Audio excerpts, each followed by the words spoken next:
आज हामी dynamic you're डिभाइसको setup प्रक्रिया बुझ्न गइरहेको छौँ। अब यसको लागि सुरुमा डिभाइसलाई तपाईँको ल्यापटपमा जोड्नुहोस्। जोडिसकेपछि यो yarsa.tech साइटमा जानुहोस्। yarsa.tech साइटको चाहिँ हाम्रो यो प्रोडक्ट सेक्सन छ। प्रोडक्ट सेक्सनमा यो निजी पोस्टको डाइनामिक युआर डिस्प्ले यसमा क्लिक गर्नुहोस्। यसमा क्लिक गरिसकेपछि यो चेक डेमो भन्ने छ। चेक डेमोमा क्लिक गर्ने। यो मैले अघि कनेक्ट गरेर सुरुमै कनेक्ट भइसक्यो।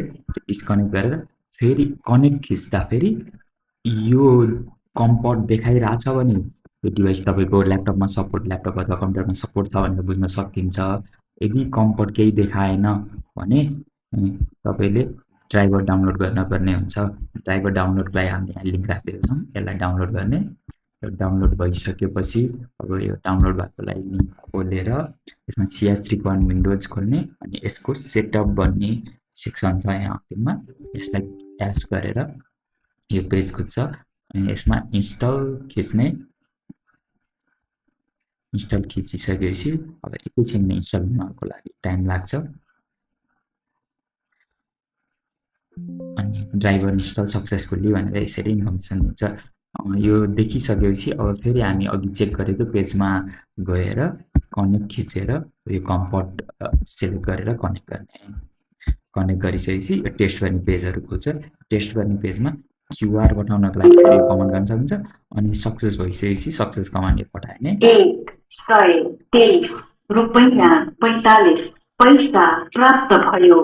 यसरी यदि स्पिकर सहितको भेरिएन्ट हो भने स्पिकर सहित यति रुपियाँ प्राप्त भयो भनेर इन्फर्मेसन दिन्छ। यो त चेक गर्ने भयो। अब यो चाहिँ हाम्रो डिभाइस चलिरहेछ भनेर बुझ्न सक्छौँ। यसलाई डिस्कनेक्ट गरेर हामी फेरि अघिकै यो निजी पोस्टको पेजमा जाऊँ। निजी पोस्टको पेजको अन्तिम सेक्सनतिर हाम्रो यो डेभलपर रिसोर्सेस भन्ने छ। यसमा एपिआई एन्ड डाउनलोड्समा एप्स भन्ने छ। विन्डोजको लागि भनेर यो विन्डोजको बटनमा क्लिक भयो भने एप डाउनलोड हुन्छ। एप डाउनलोड भयो। डाउनलोड भइसकेपछि हामी एप अब यसलाई इन्स्टल गर्छौँ। यो एप डाउनलोड भयो। अब यसलाई इन्स्टल गरौँ क्लिक गरेर। यस्तो विन्डोज प्रोटेक्टेड पिसी देखाउँछ। यसमा मोर इन्फोमा खिचेर रन एनिवेयर गरौँ। रन एनिवेयरमा यही लोकेसनमा गर्ने एस अनि नेक्स्ट इन्स्टल गर्नको लागि गरौँ हामी। यो इन्स्टल हुँदैछ। इन्स्टल सकिसकेपछि लन्चमा त्यो अटो हुन्छ फिनिस गर्ने। फिनिस गरिसके अब इन्स्टल गरेको केही टाइममा अब यहाँ जसरी यो ब्लुटुथ सिम्बल अथवा वाइफाई सिम्बल देखाएको यसरी यो सिम्बल तपाईँकोमा देखिन्छ। यदि यो सिम्बल तपाईँको केसमा यहाँ देखिन नि सक्छ। यहाँ देख्यो नि यसलाई लिएर आउनलाई यसलाई क्लिक गरिराखेर ड्र्याग गरेर यस्तो लाइन देखेको छ यहाँ छोडिदियो भने यहीँ देखिन सक्नुहुन्छ। यो रातो भनेको चाहिँ डिभाइस कनेक्टेड छ जस्तै एन्ड लोगोमा। यदि डिभाइस मैले फुटेँ डिभाइस डिस्कनेक्ट हुँदा चाहिँ यो खैरो रङ हुन्छ। फेरि अब मैले डिभाइस जोड्छु।